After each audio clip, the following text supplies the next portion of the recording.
সংস্কারের যেই দাবিগুলো জনগণ করে আসছিল বা সংস্কারের যে প্রস্তাবনাগুলো উঠছিল জুলাই সনদে যেগুলো অন্তর্ভুক্ত করা হবে সেগুলো নিয়ে আলাদা গণভোট হতে পারে। বিএনপি কি তাহলে, বিএনপি তো এতদিন গণভোটের বিপক্ষে অবস্থান ছিল বিএনপির, হঠাৎ বিএনপি গণভোটের প্রসঙ্গটা কেন সামনে আনলো? বিএনপি কি তাহলে সংস্কারের প্রশ্নে একটু নমনীয় হয়ে গেল?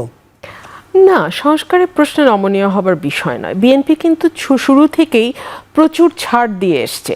বিএনপির আকার, দৈর্ঘ্য, জনসমর্থন, ভোটারের সংখ্যা, কর্মী সমর্থকদের সংখ্যা, নেতার সংখ্যা যদি আপনি বিবেচনা করেন, সকল কিছু বিবেচনায় বাংলাদেশে এই মুহূর্তে সবচেয়ে বড় রাজনৈতিক দল বিএনপি। কিন্তু আমরা লক্ষ্য করছি যে বিভিন্ন বিষয় শুরু থেকেই কিন্তু বিএনপি ছাড় দেবার একটা মানসিকতা দেখিয়ে এসছে। ফর এক্সাম্পল, সাংবিধানিক সংস্কারের যে বিষয়গুলো, যে কোনো একজন প্রধানমন্ত্রী 10 বছরের বেশি থাকতে পারবে না, বিএনপি মেনে নিয়েছে। আমাদের সংসদীয় কমিটির প্রধান, বেশ কয়েকটি ইম্পর্টেন্ট কমিটির প্রধান বিরোধী দল থেকে হবে, বিএনপি মেনে নিয়েছে। ডেপুটি স্পিকার বিরোধী দল থেকে হবে, বিএনপি সেখানেও মেনে নিয়েছে। 70 অনুচ্ছেদের সংস্কার বিএনপি মেনে নিয়েছে। সো এরকম অনেকগুলো উদাহরণ দেখানো যায় যেগুলোতে বিএনপি ঐক্যমতে পৌঁছেছে। বিকজ বিএনপির লক্ষ্যটাই ছিল যাতে একটা ঐক্যের মাধ্যমে আমরা সফল গণতন্ত্রের পথে উত্তরণ ঘটতে পারে। আমাদের বিতর্কটা যেই জায়গায় যে জুলাই সনদের ভিত্তিতে আগামী নির্বাচন হবে নাকি নির্বাচিত সরকার এসে জুলাই সনদ বাস্তবায়ন করবে, এই বিতর্কের জায়গায় আমরা বিএনপিকে বরাবরই দেখেছি। বিএনপি চেয়েছে যে পরবর্তী সংসদে এটি বাস্তবায়ন হবে।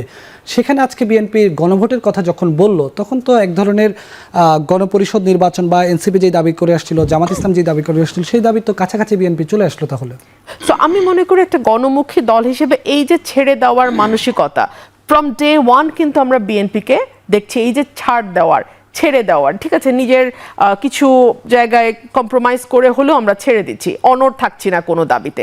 এটা আমার কাছে মনে হয় যে বিএনপির গণতান্ত্রিক যে মানসিকতা এবং একটা আলাপ আলোচনার মাধ্যমে সমাধানে পৌঁছাবার যে চেষ্টা, সেটারই প্রতিফলন। এই ছাড়টা কি বিএনপি তো চাইলে শুরুতেই দিতে পারতো, কিন্তু অনেক আলোচনা, অনেক সমালোচনা, অনেক কিছুর পরে কেন বিএনপি এই ছাড়টা দিতে যাচ্ছে? তবু তো বিএনপি ছাড়টা দিল, তাই না? এই প্রশ্ন আপনি অন্য দলকে করুন যে তারাও তো শুরুতে বিএনপির মতেই মত মেলাতে পারতো। শেষমেশ তো ছাড়টা বিএনপির থেকেই আসলো, অন্য কোনো দল থেকে তো আসলো না। ঠিক।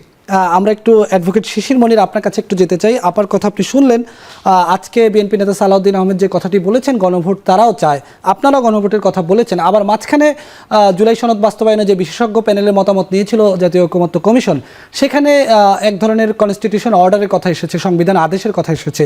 এই সংবিধান আদেশ এবং আজকে যে গণভোটের প্রস্তাবনা দিল বা আজকে যে গণভোটের রূপরেখা তুলে ধরলো, এটার সঙ্গে এটার কোনো মিল অমিল খুঁজে পান কিনা?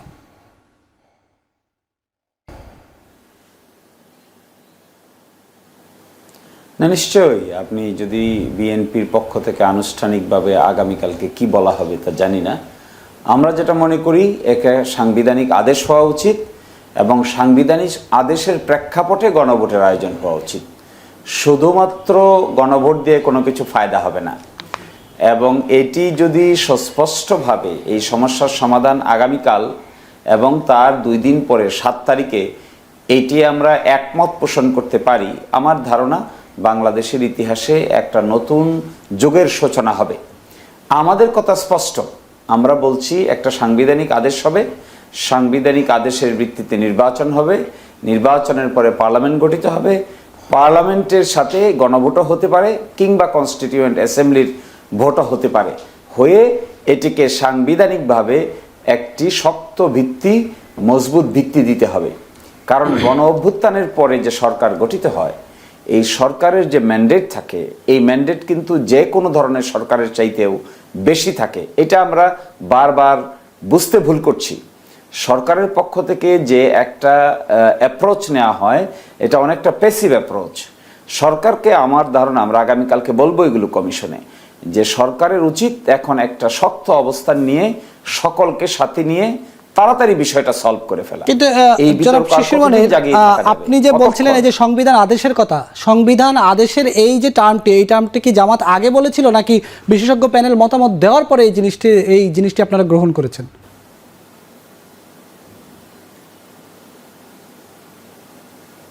না, আমরা সর্বাগ্রে বলেছি, আরো 7 মাস আগে বলেছি। এবং প্রথমেই কিন্তু আমরা সেটেল করতে চেয়েছিলাম যে কি প্রক্রিয়ায় বাস্তবায়ন হবে, এই আলোচনা শুরু করি। তখন ঐকমত্য কমিশন আমাদেরকে বলেছেন যে আগে ঐকমত্যের বিষয় কি হবে এটা আমরা সিদ্ধান্ত নেই, তারপরে কিভাবে বাস্তবায়িত হবে এটা আমরা পরে আলোচনা করব। শেষ পর্যন্ত দেখা গেল আলোচনা হয়ে গেছে, সাবজেক্ট ম্যাটার ঠিক হয়ে গেছে, কিন্তু কি প্রক্রিয়ায় বাস্তবায়ন হবে এখানে এসে ডেডলক তৈরি হয়ে গেছে। তো এখন আগামীকালকে এবং আগামী 2-3 দিন খুব ক্রুশাল টাইম, এই জাতির জন্যই ক্রুশাল টাইম। যদি এই জায়গায় একমত পোষণ আমরা করতে পারি, আমার ধারণা এটা একটা ঐতিহাসিক বিষয় হবে। এবং এখানে দেখেন, আমরা যে কাজটি করতে যাচ্ছি সকলে মিলে, এটা কোনো স্বাভাবিক আইন নয়। আমরা একটা গণ অভ্যুত্থান এবং গণ অভ্যুত্থানে অংশগ্রহণকারী ব্যক্তিদের জীবন মরণ নিয়ে চিন্তা করছি। তাদের এখানে অত্যন্ত বড় স্টেক আছে।